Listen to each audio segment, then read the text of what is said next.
ననాథో ననాదజ్జగన్నాథదేవాత్ నచాస్తి ప్రసాద పురీష ప్రసాదాత్ నవా చిత్రరూపం భవేధారు రూపాత్ నభాధీన బంధు జగన్నాథదేవాత్. నా పేరు రంగనాథాచార్యులు, జగన్నాథ స్వామి దేవాలయ అర్చకులు.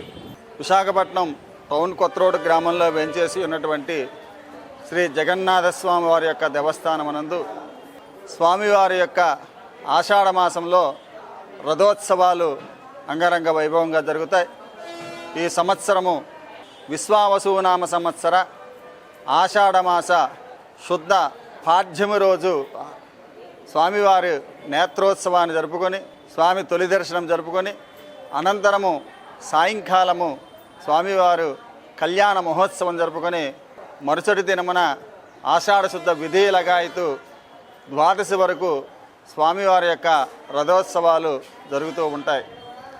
అందులో భాగంగా రేపటి రోజున అనగా ఆషాఢ శుద్ధ విధియ శుక్రవారం నాడు స్వామివారిని రథంపై ఉదయము 9 గంటలకి వేంచేపజేసి భక్తులందరికీ కూడా ఉదయం 10 గంటల నుంచి సాయంత్రం వరకు ఆ రథం మీద దర్శన భాగ్యాన్ని కల్పించి అనంతరము సాయంత్రం 5 గంటలకు అంగరంగ వైభవంగా ఈ యొక్క రథోత్సవం టౌన్ కొత్త రోడ్డు నుంచి టన్నర్ చౌటరీ దగ్గర ఉన్నటువంటి గుండిచా మందిరం వరకు ఈ యొక్క రథయాత్ర కొనసాగుతుంది.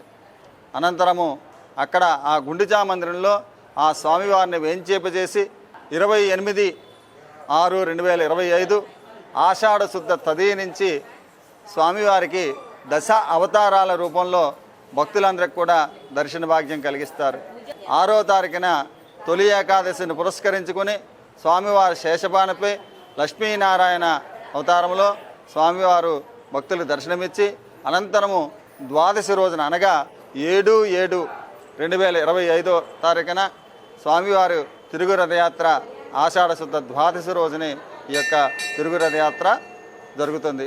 ఆ తిరుగు రథయాత్ర టన్నర్ చౌటరీ నుంచి మళ్ళీ వైకుంఠ మందిరంగా చెప్పబడుతున్నటువంటి టౌన్ కొత్త రోడ్ గ్రామంలో వేంచేసినటువంటి జగన్నాథ మందిరం వరకు ఈ రథయాత్ర సాగి ఆ రోజు ద్వాదశి రోజు స్వామివారు అమ్మవారి యొక్క సంవాద కార్యక్రమం జరపబడి అనంతరము స్వామివారి దేవాలయంలో వేంచేపజేసి మరుసటి రోజు ఆషాఢ శుద్ధ త్రయోదశి రోజుని స్వామివారి మహాసంప్రోషణ కార్యక్రమం జరపబడి పీఠారోహణం జరపడంతో ఈ యొక్క రథోత్సవాలన్నీ కూడా పరిసమాప్తమవుతాయి.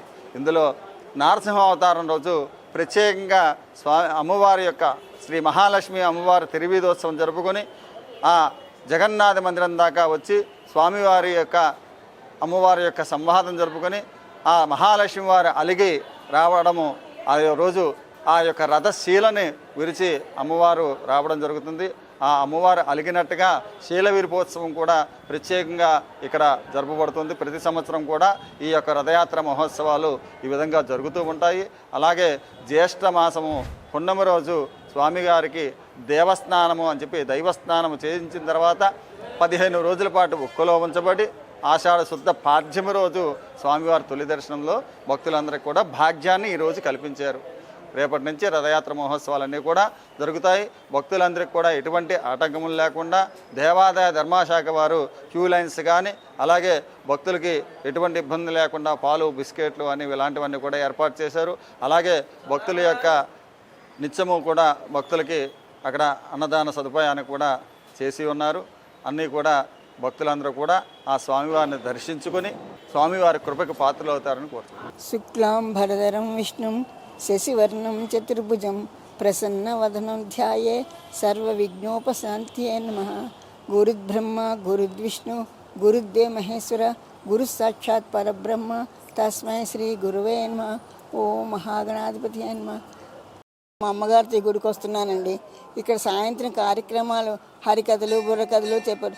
రంగాచార్యులు జగన్నాథాచార్యుల దగ్గర నుంచి నాకు తెలుసు. నాకు 12 ఏళ్ల నుంచి ఈ గుడికి మేము వస్తున్నాం. డాబా బంగారం షాపుల దగ్గర మా ఇల్లు, అక్కడి నుంచి వచ్చేవాళ్ళం. పూజలు పునస్కారాలు చాలా వైభవంగా జరిగేవండి. ఇక్కడ జగన్నాథ స్వామి ఉత్సవాలు గుడిసెని కూడా అక్కడ పూర్ణాహాల్ దగ్గర పెట్టినప్పుడు కూడా ప్రతిరోజు వచ్చి దర్శనాలు చేసుకొని వెళ్ళేవాళ్ళం అండి. అక్కడి నుంచి చౌట్రీలో పెట్టిన దగ్గర నుంచి చౌట్రీ కూడా రోజు వస్తున్నాను. మహిమగల దేవుడు, అన్నవరాలు ఇచ్చే దేవుడు అండి జగన్నాథ స్వామి. జగన్నాథ స్వామి చాలా మహిమగల దేవుడు అండి. గుడి కూడా చాలా మహిమగల గుడి అండి. అనుకున్నట్టు జరుగుతుంది. ఏమి కోరుకున్నా తదాస్తు చేస్తాడు ఆ జగన్నాథ స్వామి తండ్రి. ఈరోజు సాయంత్రం అమ్మవారి కళ్యాణోత్సవం జరుగుతుంది బాబు. రేపు పొద్దున రథం మీద కూర్చోబెడతారు దేవుణ్ణి. అక్కడి నుంచి శోభాయాత్ర జరుగుతుంది. గుడిసినగూళ్ళ వరకు, మేము గుడిసినగూళ్ళనే అనేవారు. అక్కడి వరకు ఈ రథయాత్ర శోభాపురంగా వెళుతుంది బాబు. అక్కడ జగన్నాథ స్వామి దింపి రేపటి నుంచి అవతారాలు మొదలు పెడతారు. మత్స్య అవతారం, కూర్మ అవతారం, వరహ అవతారం, నరసింహ అవతారం, వామన అవతారం, నరసింహ అవతారం, రామ అవతారం, కృష్ణ అవతారం, కలికి శేషపాన్పు, కలికి అవతారం కూడా సరే. 10 రోజులు అవతారాలు చాలా కన్నుల పండుగగా జరుగుతాయండి. అందులో శేషపాన్పుని మరి 2 కళ్ళు చాలవండి చూడడానికి. నిజంగా నారాయణమూర్తి వచ్చి ఇక్కడ కూర్చున్నాడా అన్నట్టు ఉంటుందండి. శేషపాన్పులోనే పాలసముద్రం నుంచి వచ్చి కూర్చున్నాడా నారాయణమూర్తి అన్నట్టు అంత బాగా చేస్తారండి. నరసింహ అవతారం చాలా విశేషమైన అవతారం అండి. నరసింహస్వామిని ఉగ్ర నరసింహస్వామి కదా, ఆయనకు పాలు మరిగించి అందులో యాలకుపడి మిరియాల పొడి వేసి పట్టుకొచ్చి ఆయనకు ఆరగింపు చేసి పూజ శాంతిస్తారని, గృహదోషాలు, శరీర ఆరోగ్య పరిస్థితులు అన్నీ బాగుంటాయని ఒక నమ్మకం అండి. నా వయసు 81 సంవత్సరాలండి. చిన్నతనం నుంచి ఏ ఉత్సవం ఆ గుడికి వెళ్ళడం అలవాటు. జగన్నాథ సంవత్సరాలు జగన్నాథ స్వామి కోవిలకి, ధనుర్మాసంలో వెంకటేశ్వర స్వామి కోవిలకి వెళ్ళడం, మార్గశిర మాసంలో కనకమహాలక్ష్మి కోవిలకి వెళ్ళడం, శరన్నవరాత్రులు లలిత కోవిలకి వెళ్ళి, శరన్నవరాత్రులు, దేవీ నవరాత్రులు, లలితమ్మ కోవిలకి వెళ్ళి రోజు పూజ చేయండి. ఇంట్లో కూడా నాకు అనుష్ఠానం, పూజ, సహస్రనామ పూజ అన్నీ నాకు ఇంట్లో. శ్రీచక్రం, ఈ శివలింగం కూడా ఇంట్లో ఉన్నాయండి. రోజు నాకు ఉపాసన షోడశ మంత్రం ఇచ్చారు. లలిత కోవిల సిద్ధేశ్వరానంద మహారాజు కుర్తాళం పీఠాధిపతులు నాకు షోడశ మంత్రం ఇచ్చారండి. ఆ మంత్రం రోజు జపం చేసుకున్నాను. పంచదశి, షోడశ మంత్రం, బాలా మంత్రం, గణపతి మంత్రం, అన్ని మంత్రాలు గురువులు ఇచ్చారండి. ఆ మంత్ర జపం చాలా గొప్ప. ఎక్కడికి వెళ్ళినా ఆ మంత్రం వల్ల నాకు ఇంత గౌరవం వస్తుందండి.